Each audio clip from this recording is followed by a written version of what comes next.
And in this analysis, the inheritance of a particular trait is represented in the family tree over generation. As you can see this pedigree, you can see in the first generation, second generation, and the third generation, only the male is affected. Like father has passes on the disease into the second generation and the third generation. No other male female is affected. So it is definitely the Y-linked disorder. In Y-linked disorder, it will be it is a sex-linked Y-linked disorder. You can see here the males can be affected. If the father is affected, all son will be affected. It does not skip a generation. That will be a characteristic of Y-linked disorder. If only the males are affected, then it is a Y-linked disorder. Now the second case, in this case you can see the when the mother is affected, you can see when the mother is affected, then it is passed on to all the children.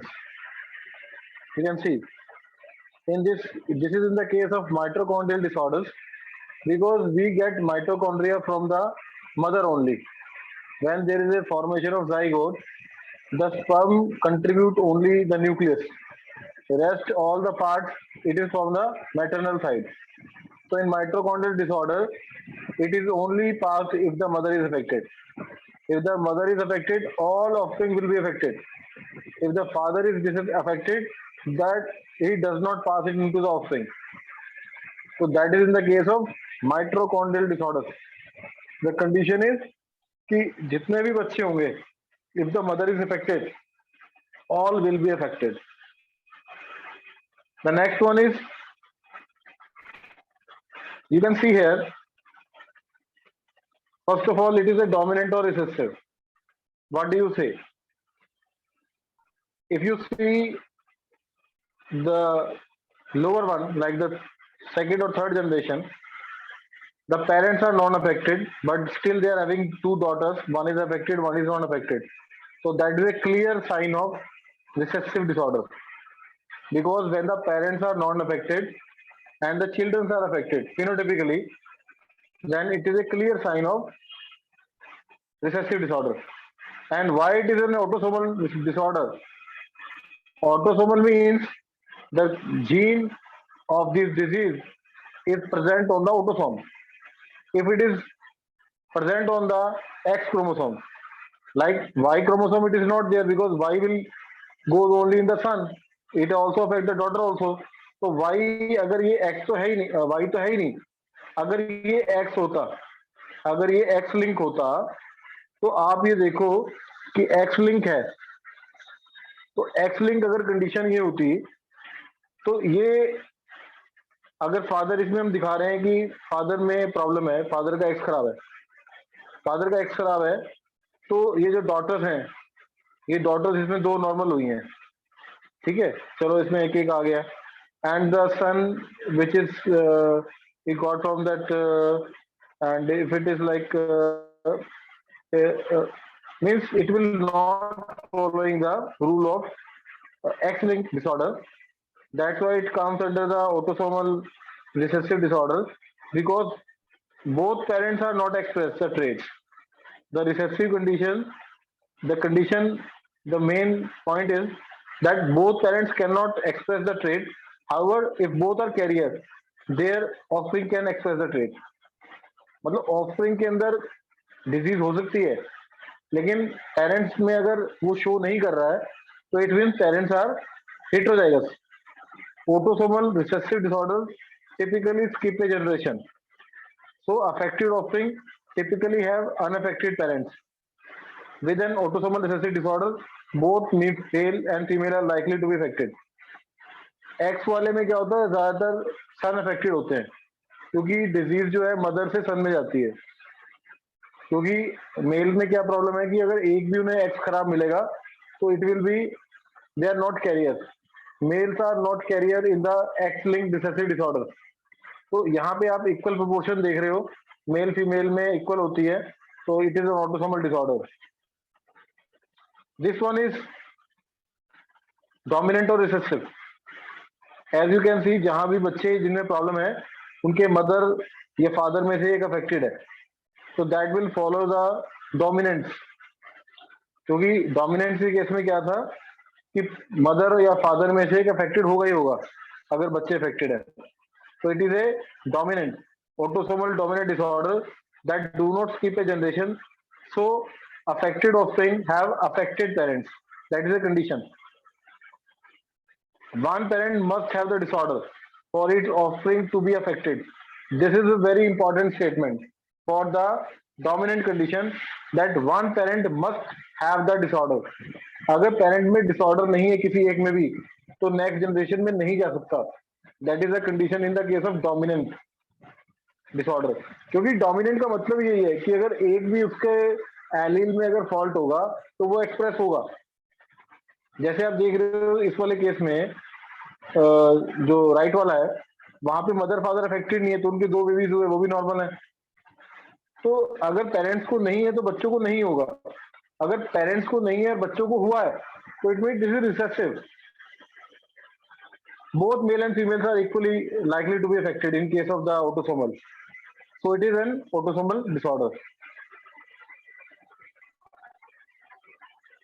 Here, it's a dominant or recessive. What do you think? If you see, if the parents are affected, the children are affected. But in this condition, it is not following the same. Like here, the parents are non-affected, but still one son is affected. So it means this is a recessive disorder. Okay. So it is a X-linked recessive disorder that males are more likely to be affected. You can see here that males are more affected as compared to females. There are 5 males and 2 females are affected. So it is X-linked recessive disorder that males are more likely to be affected than females. It affects sons typically have unaffected mothers. जो सन जितने भी affected हुए हैं उनकी mother क्या है, unaffected है. क्योंकि मदर के अंदर तो मदर कैरियर है. ये कंडीशन होती है एक्स लिंक्ड रिसेसिव में कि सन अफेक्टेड है बट मदर कैरियर है, अनअफेक्टेड है. The father also must be affected for daughter.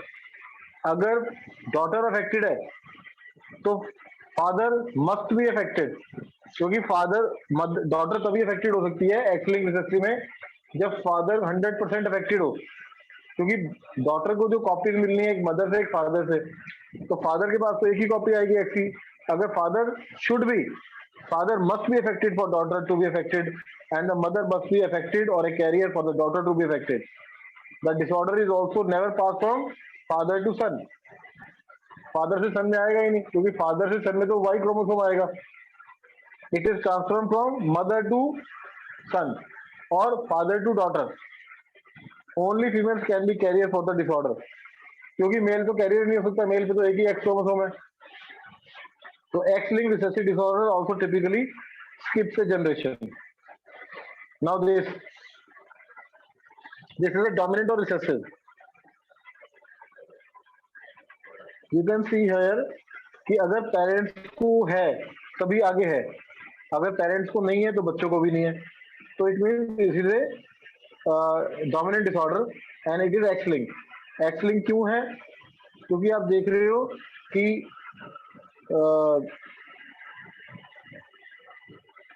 इसमें मदर अफेक्टेड है. इसका मतलब मदर के दोनों एक्स खराब है. मदर अफेक्टेड है क्योंकि रिसेसिव फीमेल्स में तभी एक्सप्रेस होगा जब उनके दोनों एक्स खराब होंगे, otherwise she will be carrier. अब अगर इसके दोनों एक्स खराब है तो जो इसके सन में गया तो इसमें एक एक्स खराब है, ठीक है. और that she in the second generation that female is a carrier. The affected male marries with a carrier girl, that's why the both females are daughters are affected, but the son are normal because the other copy of X is available from the, because father पे जो father से तो सन को क्या मिलेगा Y, और mother से भी क्या मिलेगा X, और मदर इनकी क्या है career. so that means it is following the X-linked dominant disorder. The father is affected, all daughters will be affected, and if there's no son will be affected, it does not skip a generation, and if the mother is affected, she has a 50% chance of passing it to the her offspring.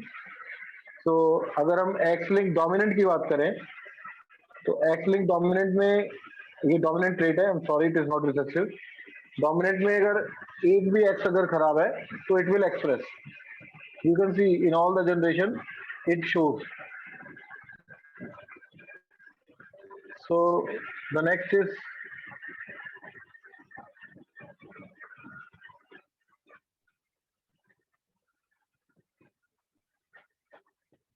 just wait.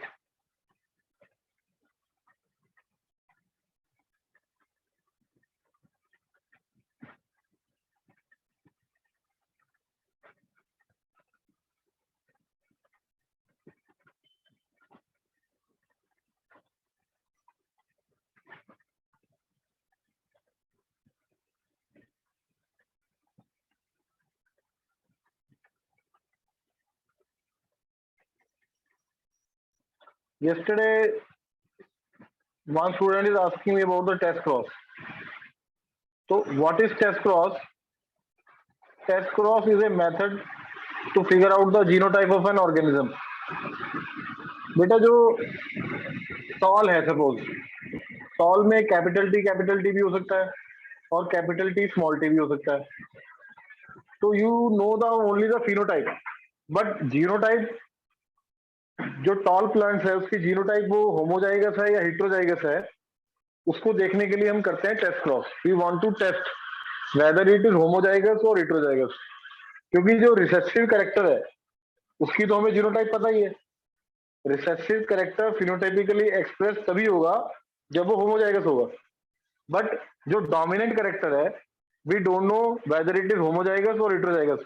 Just to know whether it is homozygous और heterozygous we will do the back cross और test cross. यहाँ पे हम test cross करते हैं. We cross the organism with one we know is homozygous recessive.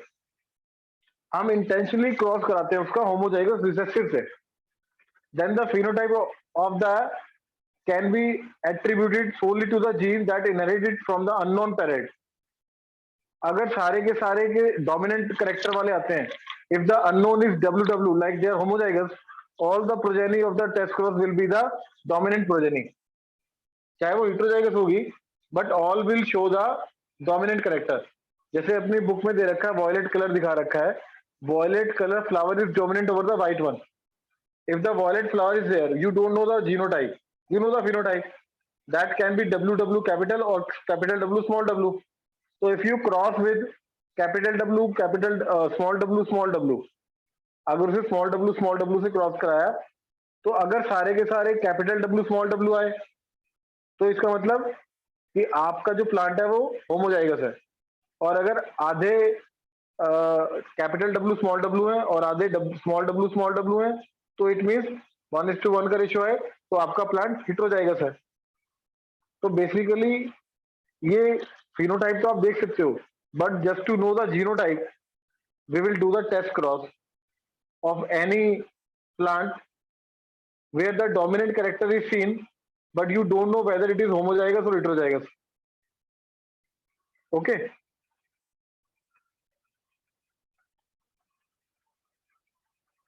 now in pedigree analysis I told you it is used to determine the individual genotype and to predict the mode of transmission of single gene traits, and these are the symbols. Suppose this is an example of autosomal dominant trait. Why it is dominant? Because you know the mother father are affected, then definitely the child will be affected. Its example is Huntington disease. It is a progressive nerve degeneration disease, usually beginning about the middle age, that result in severe physical and mental disability and ultimately death. Every affected person has an affected parent. That is a condition for dominant disorder. कि affected person का कोई ना कोई affected parent होगा ही होगा. Then half of the offspring of an affected parents are affected. Half होंगे. The chances are half.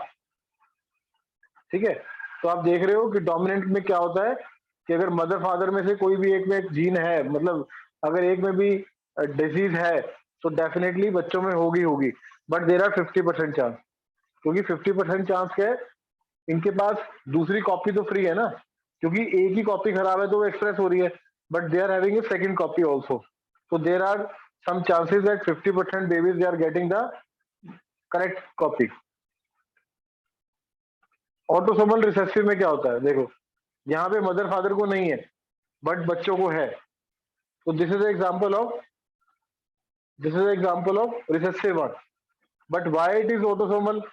अब देखो हम ये कह रहे हैं कि अगर ये एक्स लिंक होता, अगर ये एक्स लिंक होता, देखो यहाँ पे देखो कि आप देख रहे हो दो थर्ड जनरेशन में फर्स्ट और थर्ड अफेक्टेड है, थर्ड जनरेशन में फर्स्ट और थर्ड अफेक्टेड है। अगर फर्स्ट और थर्ड अफेक्टेड है, अगर ये एक्स लिंक होता, अगर ये एक्स लिंक है तो इसके फादर को भी होना चाहिए, लाइक थर्ड वाले को भी होना चाहिए अगर ये एक्स लिंक है। ये थर्ड, जो थर्ड जनरेशन में थर्ड डॉटर है, डॉटर अफेक्टेड है, ये अफेक्टेड अगर एक्स लिंक से होती, बिकॉज ये रिसेसिव है तो दोनों तरफ से एक्स डिफॉल्टेड होता, लेकिन अगर इसका फादर का एक्स डिफॉल्टेड होता तो शो होता, तो it will not fulfil the condition of X link recessive, तो that's why it is autosomal. लेकिन इसमें ये है कि अगर अफेक्टेड बच्चा है तो उसके फादर मदर क्या होंगे, कैरियर होंगे। देखो एग्जाम्पल है albinism, that is absence of pigment in the skin, hair and iris of the eye, and most affected persons have parents who are not themselves affected. The parents are heterozygous for the recessive allele and they are called carriers. Autosomal में mail भी career हो सकता है, female भी career हो सकती है, dominant में कोई कैरियर नहीं होता। डोमिनेंट में तो अगर एक भी कॉपी खराब है तो it will express, but x link में फीमेल कैरियर हो सकती है, एक्स लिंक रिसेसिव में, बट एक्स लिंक रिसेसिव में मेल कैरियर नहीं हो सकता क्योंकि मेल के पास एक ही कॉपी है एक्स की। ठीक है, next condition is,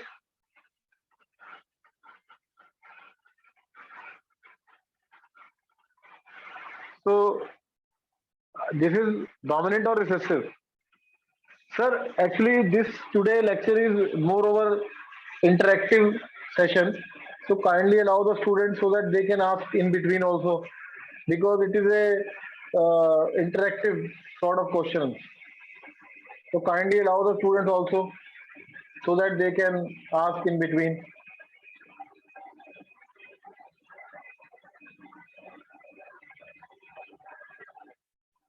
Hello,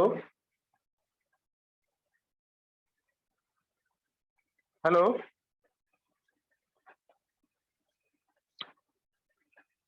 hello. Sir, हाँ जी sir, please allow the students so that they can ask question in between also ना। no problem, sir. They can ask.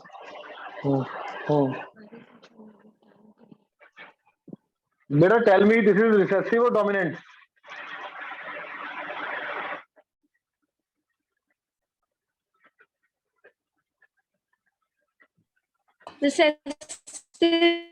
Recessive. Why it is recessive? Because parents are not affected and children are affected. Now my question is, if the individual number 5 and 6 in the third generation, if they want one more child, so what is the probability that child will be affected? Like 5 and 6 in the third generation, they are having 5 children. If they want one more child, what will be the probability that child will be affected? This is my question. 3. 3 means, what is the meaning of 3? Ma'am talking about कितने percent chances हैं कि जो इनका जो 6th baby हो वो affected हो। If individual 5 and 6 of the third generation have another child, देखो इनके 5 बच्चे तो ऑलरेडी हैं, अगर 6th बेबी हो तो कितने परसेंट प्रोबेबिलिटी है कि वो अफेक्टेड होगा, बताओ।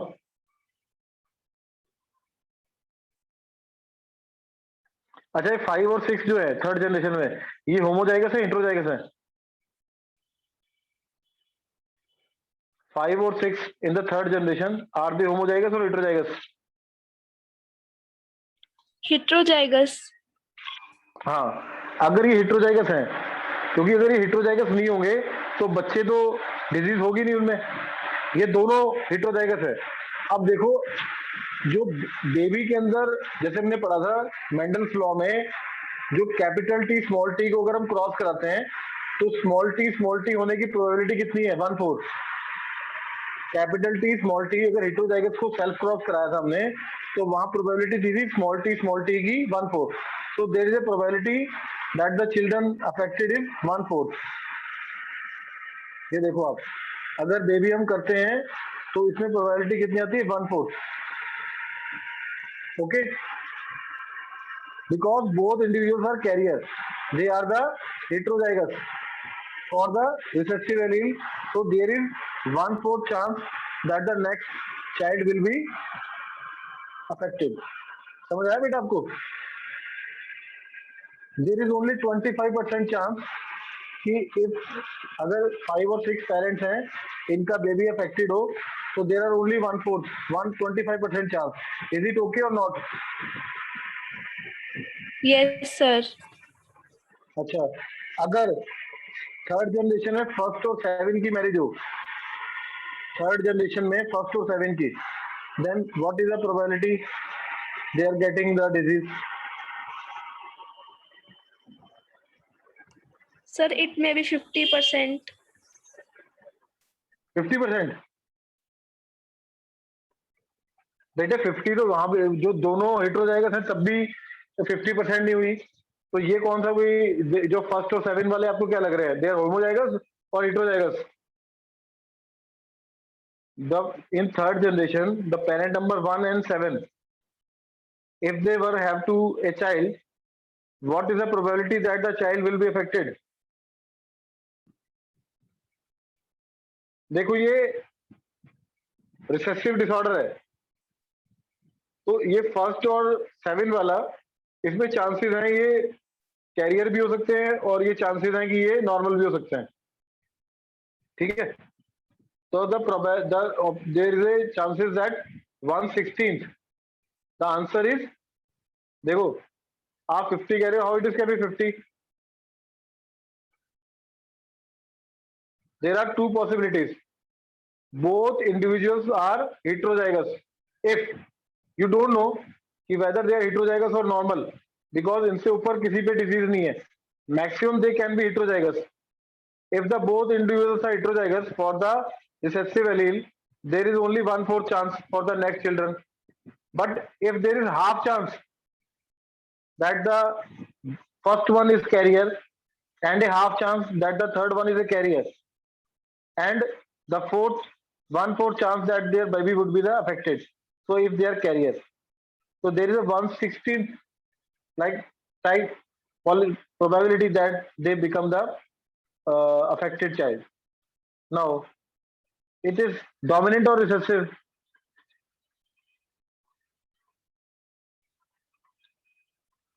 This category is dominant or recessive? Dominant. Sir, dominant. Now if individual 4 and 6 have a child, what is the probability that child will be affected? In the third generation, the 4 and 6, if they have a child, what is the probability that the child will be affected?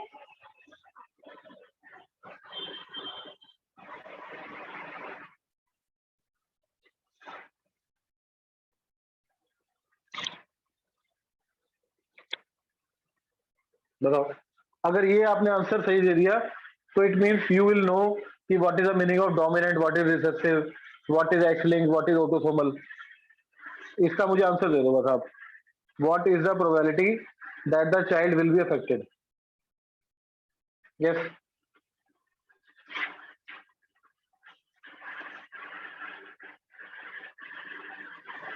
बताओ बच्चों। Sir chances ज्यादा होंगे disease से affect होने के। क्यों होंगे? क्योंकि क्यों सर होंगे? ये डोमिनेंट है, अरे क्योंकि डोमिनेंट होता बोथ तो दिखता पेरेंट्स नहीं, में से। पेरेंट्स में तो है ही नहीं। अरे दोनों पेरेंट्स तो नॉर्मल है, चांसेस इसमें क्या होंगे? चांसेस इसमें जीरो होंगे, इसमें चांसेस जीरो है, क्योंकि अगर ये डोमिनेंट ट्रेट है और अगर पेरेंट्स में है ही नहीं तो बच्चों में कहां से हो जाएगा? बेटे अगर ये डोमिनेंट ट्रेट है और मैं कह रहा हूँ कि पेरेंट हमारे नॉर्मल है, दिख नहीं रहे आपको नॉर्मल है? पेरेंट 4 और 6 तो नॉर्मल है, तो चांसेस तो जीरो हो जाएंगे। डोमिनेंट ट्रेड तो दिखता है ना, डोमिनेंट ट्रेड तो हिडन होता ही नहीं है। आप बताओ चांसेस ज्यादा क्यों आपको लगे? अगर 4 और 6 फिनोटिपिकली नॉर्मल है तो इट मींस कि इनके अंदर डोमिनेंट पेडिग्री की हम बात कर रहे हैं। अगर एक भी कॉपी खराब होगी तो दिखेगी, इसका मतलब कि जो इसमें नॉर्मल है सारे नॉर्मल है, जो व्हाइट व्हाइट वाले हैं सारे नॉर्मल है। तो व्हाई यू आर सेइंग कि ज्यादा प्रोबेबिलिटी होगी? If the both parents are normal, मैंने बताया था डोमिनेंट में तभी डिजीज होगी जब पेरेंट्स को डिजीज है। अगर पेरेंट्स को डिजीज नहीं है तो बच्चों को कैसे हो जाएगी? डोमिनेंस में, रिसेसिव में पॉसिबल है कि पेरेंट्स मान लो कैरियर है तो हो सकती है, लेकिन डोमिनेंट में अगर पेरेंट्स को ही नहीं है तो बच्चों को कैसे हो जाएगी? इसका मतलब आप समझे ही नहीं हो। Sir, actually, I hello, misunderstood your question. Okay okay, actually it is written on the screen, if individual your generation 4 and 6 they have a child, what was the probability that the child will be affected? Now it is answer is confirmed zero. इसे समझने में कोई दिक्कत तो नहीं बेटा? No, now you are sir. convinced now you are convinced that chances are zero. Yes, sir. Now is it dominant or recessive?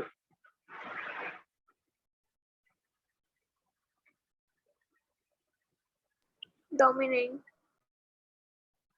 Dominant कैसे? अगर आप देख रहे हो ये सेकंड जनरेशन में फर्स्ट सेकंड को नहीं है और जबकि इनके 3 बेबीज हुए उनको है, तो रिसेसिव हुआ, डोमिनेट कैसे हो गया? How it is dominated?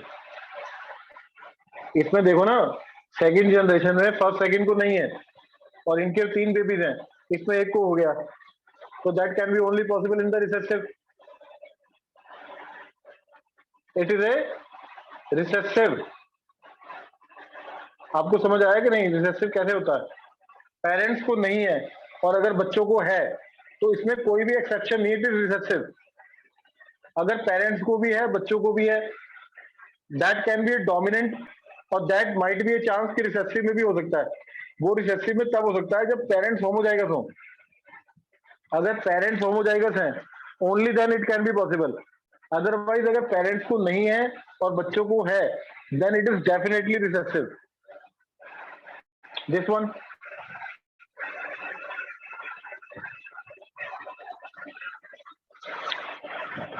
Dominant और recessive?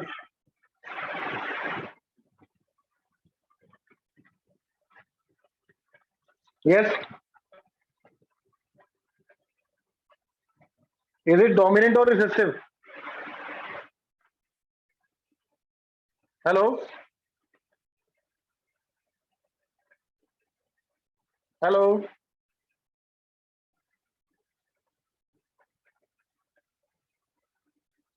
hello, better tell me this is dominant or recessive?